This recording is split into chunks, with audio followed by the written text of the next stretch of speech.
But as I said, things were different in the 50s and 60s. People didn't talk about it.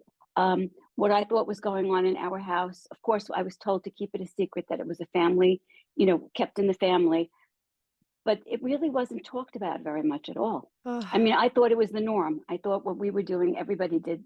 And the interesting thing was, I guess people were suspect about it because my friends were never allowed to sleep at my house. Sleepovers were always at other people's houses. Mm. So there was a suspicion that he was a little bit too handsy or maybe too loving or too adoring of you. Hmm. Oh my Exactly. goodness.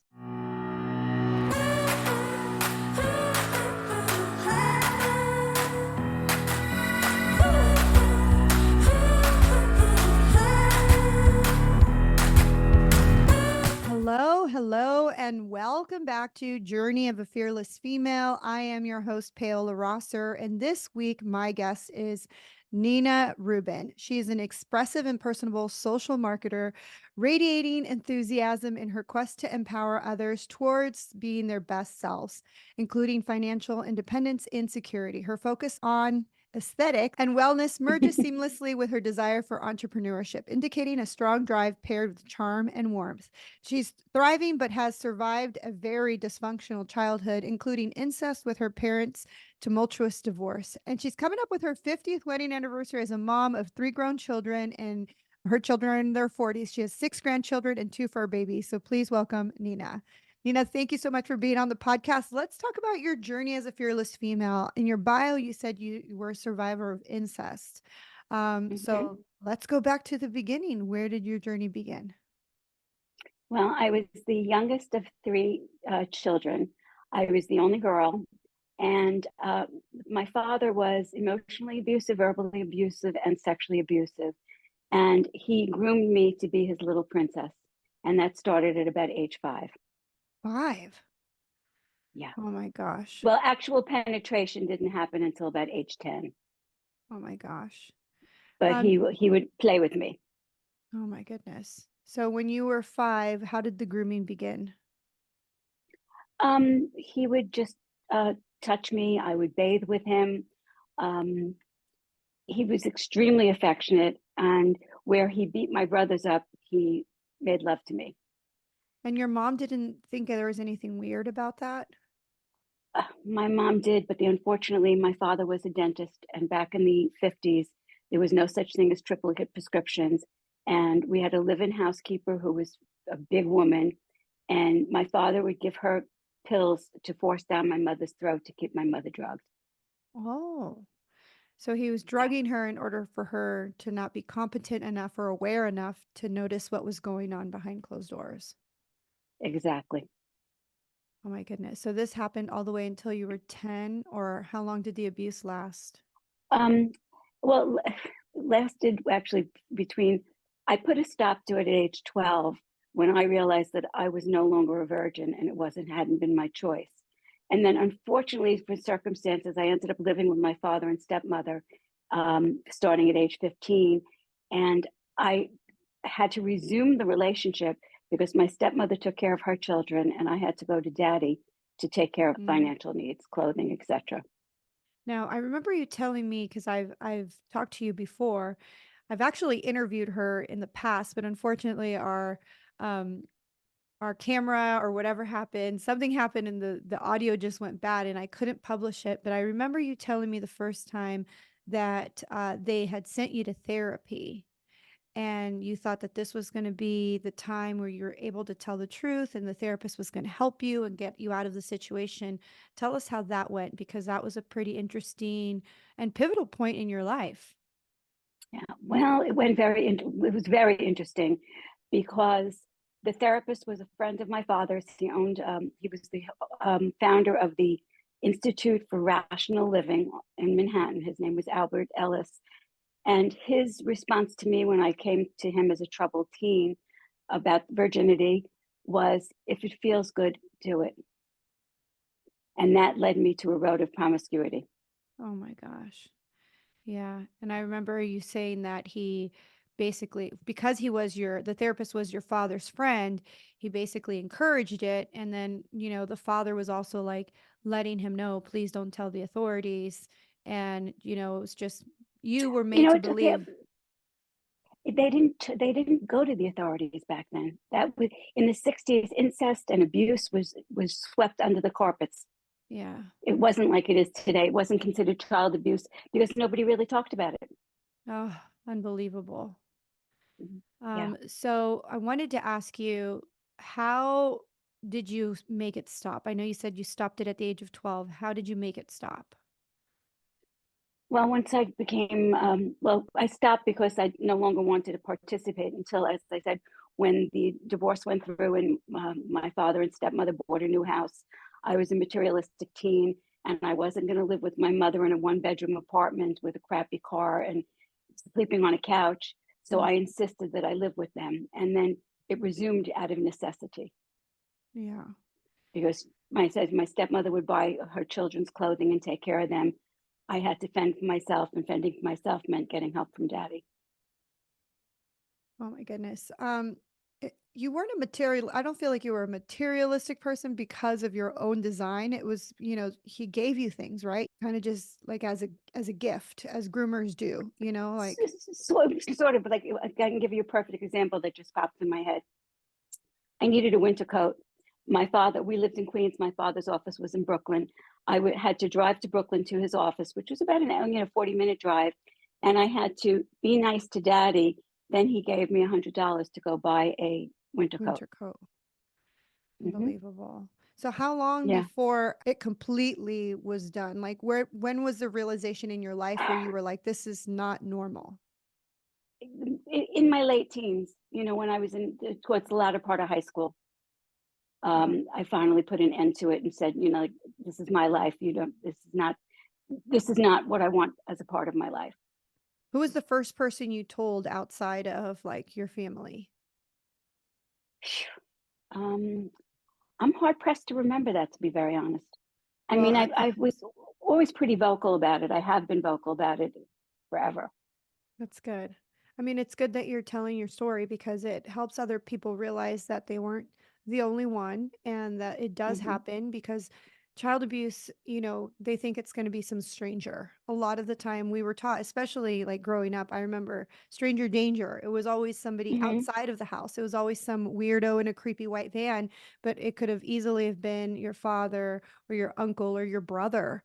Hmm. And somebody in the house, it's, more likely a higher statistic that it is a family member. Exactly. But as I said, things were different in the 50s and 60s. People didn't talk about it. What I thought was going on in our house, of course, I was told to keep it a secret that it was a family, kept in the family, but it really wasn't talked about very much at all. Ugh. I mean, I thought it was the norm. I thought what we were doing, everybody did. And the interesting thing was, I guess people were suspect about it because my friends were never allowed to sleep at my house. Sleepovers were always at other people's houses. Mm. So there was a suspicion that he was a little bit too handsy or maybe too loving or too adoring of you. Hmm. Oh my Exactly. goodness. So tell us about how your healing journey began. Well, once I went to when I was in college and I met my husband. I told him right after during our first date or after our second date, something like that. As I said, I've been pretty vocal about it, and I just explained to him what the situation was, and he totally accepted it. He was fine. Mm-hmm. And I've told friends, and it's funny because we lived in a two-family home. There was another dentist, a young dentist, and his wife who lived upstairs, and we connected about a dozen years ago. So, and she said to me, "I wish had known." She goes, I would have taken you into our home because then they Mm. they subsequently moved out of our house. We had I used to babysit for her, so we had a great relationship. So I wish that I had been even more vocal back then than I was. Yeah, but I mean, you were told that, we don't talk about what goes on behind closed doors. You were told to be silent, and like you said, you were appeased with presents and money and Mhm. luxuries, and that's the way they kept it the Yeah, secret for the so long. the pivotal point in my healing was after my son was born. My son is turning 47 in 11 days. Mm-hmm. And my mother-in-law and I went to Florida to visit her parents, and she wanted me to see my paternal grandmother. Now I have to backtrack. I estranged myself from my paternal family just about like right after my honeymoon. Wow, that's I good. realized that they were very toxic, and I realized that if I maintained a relationship with my father and his wife, I wouldn't have been married for very long. So we went to Florida to visit my husband's grandparents, and my grandmother lived there. And my mother-in-law says, "You have to go see her. You absolutely have to go visit her." I said, "I don't want to." So she pushed and pressed until I finally told her the truth.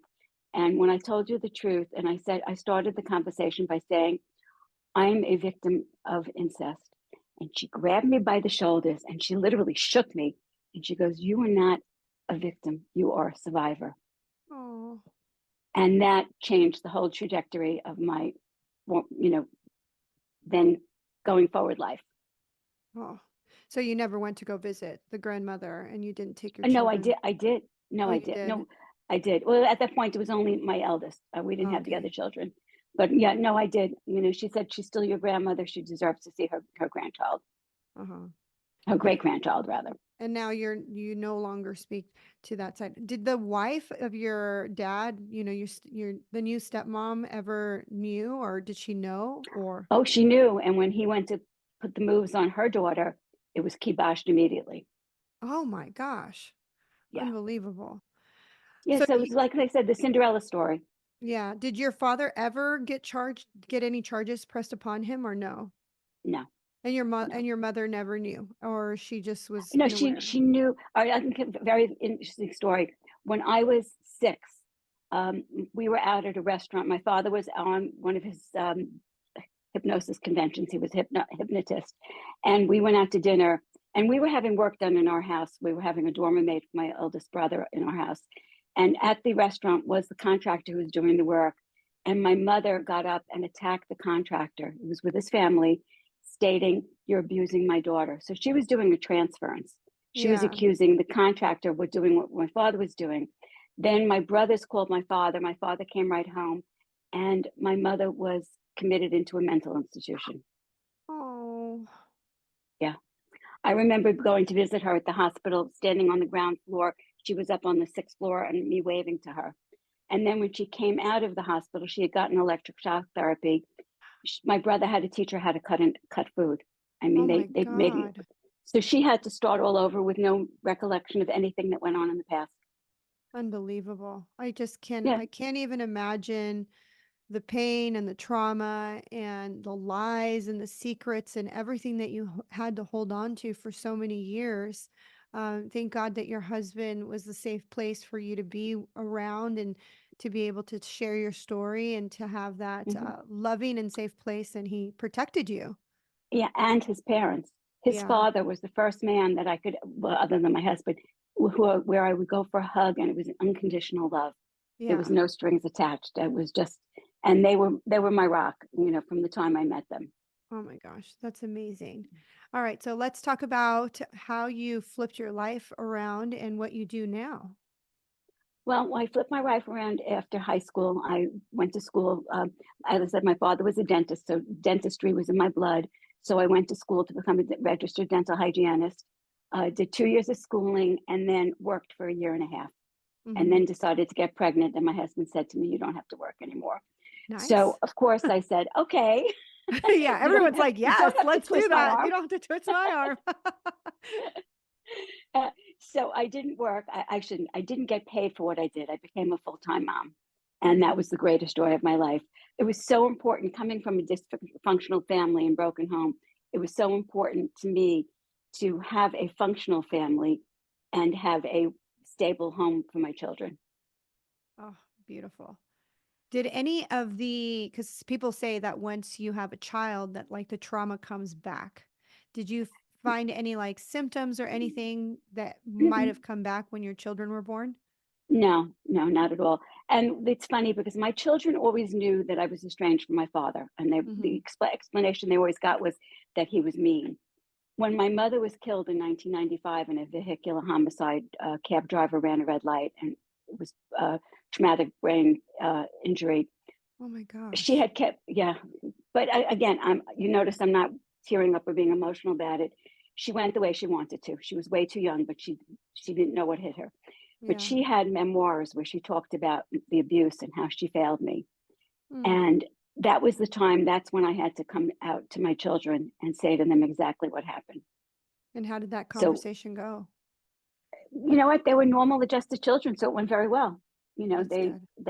Yeah. So it was just something, the youngest was 12 and a half at that point. So she was old enough to know the truth. And I just felt there was no reason to keep it in the closet anymore. Yeah. Uh, so what would you say to someone who is listening right now, who is like maybe holding a secret or is afraid of like what people would say about what happened to them, maybe in their past, in their childhood? What would you say to them? Well, I would say the same thing that my mother-in-law said. You're not a victim. Um, you're a survivor, and that you should speak to somebody, be it a neighbor, a teacher, a clergy person, just or even a good friend, and open up and get it out. And honestly, there's a little addendum to it. It didn't happen when my mother died in 1995, but then in 2000, when my father passed away, it was 6 years, 5 years to the date that my mother died, and 6 weeks to the date that my father died, that I had a psychiatric breakdown. Oh, I was hospitalized for 21 days in the lockdown psychiatric ward and then diagnosed with bipolar disorder. mm. Well, because you had to survive all of those years of trauma and pain. So your Mm-hmm. brain compartmentalized. And so it was like, I'm going to leave my body and I'm going to allow this to happen, but I'm going to come back spiritually. I love that you and I have had actually body code sessions, and some of the things that have come up is all these negative trapped emotions that happened during the time of your child abuse. And it does, like, your brain kind of shuts down to survive that Mm-hmm. moment of terror, that moment of shock and, shame and guilt that's all built with that trauma. So go Wait, and ahead. speaking of that, one of the questions you asked me when we were doing the body coding with emotion coding was, we saw betrayal at age 12. Mhm. And at that time I was having a memory blip. And you said to me, what was it? And I said, penetration. It was the first time that there was penetration, but I made a mistake. Penetration was at age 10. Age 12 was the visit to see Dr. Ellis, Mm, yeah. who said, if it If feels it good, feels do it. good, keep doing it. Yeah. Yeah. Yeah. It is incredible. Like, I was just listening to this TikTok of this lady who said that back in the day, and and it's a lot, especially when mental health wasn't a big thing and psychology wasn't a huge thing, and like it was child abuse, and the hiding of child abuse was a team effort. There Mm-hmm. were so many people involved, and I've interviewed so many women who have gone and have, been through this childhood trauma, and they've gone to like police officers, or like you said, Oh. clergymen, or they've gone to other people of authority, thinking that that person Mm-hmm. of authority is going to be their saving grace, when in reality, that person of authority either chimes in or doesn't say anything, or is like, how dare you speak of your uncle that way, or how dare you speak of Mm-hmm. this police officer that way. They all kind of like protect the abuser more than they protect the woman Mm-hmm. or the child that is being abused. 100%. And an interesting thing is, I recall being probably around 10, 11, and I had gotten a yeast infection. Now, I mean, how often do you hear of a young child having a yeast infection? And my mother took me to the doctor, and I think the doctor had an inkling of what was going on Mm, because he examined me. And I remember him begging my mother to leave my father, but she was not mentally capable of doing that. yeah. So obviously there were people who did know. It just was, It's a team not effort. acted. Yeah, it's Yeah, not, yeah. and especially someone of such prestigious, like, he was a dentist. So he's like Hmm. respected in the community. And so it's hard for people to see that person. I know I watched one video where it was like, oh my God, what are you going to do? You're going to mess up this guy's life. It's like, what? This Yeah, guy, really. yeah, this guy messed up his own life. They're so more Hmm. afraid of what was going to happen to that person versus like actually protecting and hearing and believing the child or the person that was attacked or the victim. And it's sad because it's like so many. And I was just listening to Paris Hilton's book, and she was raped. And in the book, she describes her rape. And she says it's always victim blaming. It's always like, well, what did Yes. you wear? What did you Right. say? How did you lure him in? Hmm. What did you do to make him want you? And it's like, you're a child. It Right. doesn't matter what you did. You could have been walking around in your diaper. That doesn't give the man or anyone or the abuser and it's not just a child. It could be a woman walking around in her bra and underwear. It doesn't give the Hmm. man the reason to put their hands on them. 100%. I say I can talk about my past without devoid of emotion because I say that my past has made me the woman I am today. Yeah. I'm extremely empathetic, and I just, and I go even a step further. I used to say I'm just a survivor. Now I say I'm a thriver. Yes. And I've known you for quite some time now, and your positivity radiates off the screen. Like, I follow her on Facebook. Her and I have been connected. Like I said, she was on my podcast in the beginning, and for whatever reason, the audio was all messed up. I was new to podcasting, guys, so I I really think it was couldn't. about 3 years ago. Yeah, and I didn't even have like a virtual assistant or an editor at that time. I was doing it all on my own, and I was also still in my phase where everything had to be super perfect. And so when the audio was a little bit off, I was like, no, I can't publish this. I have to record it with her. And it was hard for us to get back on each other's schedules. So to have her here and to be able to tell her story it's something that's always like been in the back of my mind, where it's like, this woman like when you see her on social media, it's like, wow. I mean, what you experienced could have destroyed you spiritually, Mhm. mentally, and physically, but you didn't allow it to, because it was years and years of torment and torture, and just like I said, the weight of having to keep that as a secret. But I mean, she shines through every single video I see on her with social media, Yeah. and I'm just like, I love her personality, I love her joy, and she really does radiate happiness. And I have one more. I think I had told you this in the past, but when I was 17, I got pregnant, and it wasn't from my father; it was my own promiscuity. And my father and stepmother had just gotten married, and it was just around the time that abortions became legal. Mm. But my father did not want his wife to know that I was pregnant, so he sent me to one of his friends to have an abortion, and it was done without anesthesia. Oh my And then, God. yeah, I was given tranquilizers, but Oh, trust me, I could relive every second. But then the most horrifying part is he did a botched job, and 4 weeks later, I started to hemorrhage, and I was taken into the hospital to have oh my a God. DNC. Yeah, yeah. So she found out anyway, Yeah. Unbelievable. right? The It's mind selfishness. blowing. Yeah, it's mind blowing, the things that people got away with back in the 50s and the 60s, where, like you said, Hmm. it wasn't spoken about. Mental health wasn't a thing, and there was all these secrets.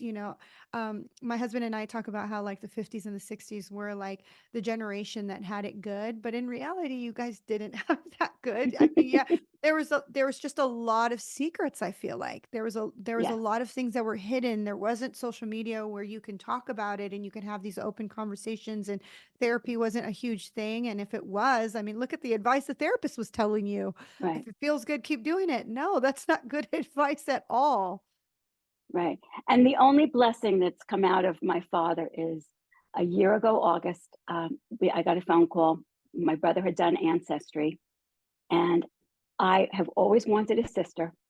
And I found out that I have a sister who's 18 months younger than I am, and she's the Wow. spinning image. She's a spinning image of me. And it's just the most wonderful thing that could have ever have come out of something so not so great, because he was a Yeah. player. Yeah. And were there any other like people that came out saying that he had molested them, or do you know? Well, interesting. He was an orthodontist, and one of my best friend's older sisters was one of his patients. And after, I told her about it, she goes, I was always wondering why, when he was working on my teeth, his hands were on top of my breasts. Oh, Yeah, unbelievable. Oh, this is why it's so important to like tell your story, talk about it, because I really do feel that the more we speak about these taboo topics or subjects, the more it's easier for people who are enduring it now or who have endured it and they've kept their secret and they've held on to the shame and the guilt. And here's the thing, when people have traumatic experiences like this, even though you feel like, oh, I'm good, everything's great, the body keeps score. The Oh body yeah. keeps score. And so that trauma is penetrated deep into your cells. And like you said, you could have, even though you feel like you're functioning at one point, you could have a complete mental breakdown, which is what happened to you. Can you tell us a little bit about like what was going on and like how you got into that place and what you learned in that place, or what was your experience there? Yeah, well, I was probably manifesting it for a couple of weeks because my behavior was very bizarre. It had to do with my eating. I was only eating eggs. Um, just there were certain um, bipolar behaviors that were exhibiting themselves that were there probably all along, but that we had finally realized were an issue. Um, the night that I went into the hospital, I was hallucinating. I can't fully remember exactly what was going on, but in the middle of the night, I unplugged all my appliances in the kitchen and started packing a bag and woke my family up and said, "We're moving to Israel." Yeah, hallucinating for sure. Yes. Um, I ended up in the hospital, and what happened was what triggered the actual episode was I had been taking an oral cortisone, prednisone, and I had a rare psychiatric reaction. As a matter of fact, do you know Jane Pauley, the No. anchor woman? She's an anchor woman from the 70s and 80s. She had the same thing happen to her. So it's a rare psychotropic reaction that caused the bipolar breakdown. And fortunately I was journaling because my husband was in the hospital and they wanted to know if anything precipitated it. And he had no idea, but then he got my journal. And in the journal, I said, "I'm taking this medicine and I think it's making me crazy." Ooh. So then from that point, they were able to diagnose what was prescribe the proper medication. And I received extensive therapy in the hospital. Oh, that's You do good. art therapy, music therapy, group therapy, private therapy. I mean, and then when I came out, I was also doing, outpatient therapy for many years until we left for California. Mm. And I still am treated medically. I see somebody every 3 months to keep my medication straight because I will never go back to the hospital ever. Oh, yeah. I eat right, I drink right, I drink my water, I exercise, I get my sleep, and I make sure that I'm not going back there. And bipolar is a cyclic disease. So Hmm. I do cycle, but fortunately, I'm able to the point where if I know I'm starting to cycle, I know exactly what to do to not let it take full hold. Well, that's good. That's good. 6 years ago, at age 65, I entered the world of business and became an entrepreneur after just being a stay-at-home mom for 48 years. Uh-huh. So this is my first experience with a paying job, my first experience in the world of business, and I'm in health, wellness, and beauty with Modere, and it has changed my life for the better in so many ways. I've Oh, grown exponentially. I mean, the personal development itself has been just incredible. yes. I just had a And I guest talk about network marketing and how the coaching part aspect of it and the self-help part of it is just like a huge benefit. 100%. Like, even my husband said a few weeks ago, actually, a few months ago, he came over and he said, "I have to tell you," he goes, "you're a different person than you were 6 years ago." He goes, Mm. "I've watched you grow." And he goes, "It's just such a beautiful thing to see your transformation." I was like, "Oh, Oh, that's beautiful. That's a great compliment. yeah." Okay. Particularly from someone you've been with for 50 years. Exactly. As we wrap up this episode, what would be your nugget of wisdom for anyone who is listening right now? I would say, don't be afraid to tell somebody, speak to somebody, Mm, and get it out, and don't worry about the perpetrator. Worry about yourself. yeah. Oh, I love that. How can my audience find you? My Facebook name is Nina Sloan Rubin, Sloan Rubin. I am Silver Warrior, numeral 4, letter U, on TikTok and Instagram. LinkedIn is Nina Rubin, and my email is nina824@icloud.com. Thank you again for being on the podcast. Oh, it was my pleasure. Thank you again for listening to Journey of a Fearless Female. I'm your host, Paola Rosser. If you're looking for a life coach or a spiritual mentor, you can book a free discovery call with me at www.fearlessfemale.com. You can also follow me on Instagram at fearlessfemale_coach, subscribe to my YouTube channel at fearlessfemale, or find me on TikTok. I'm under at paola.rosser. And if you love this episode, make sure you hit subscribe, share it with your friends, and leave a review. I read every single review, and I truly appreciate the time you spend writing it.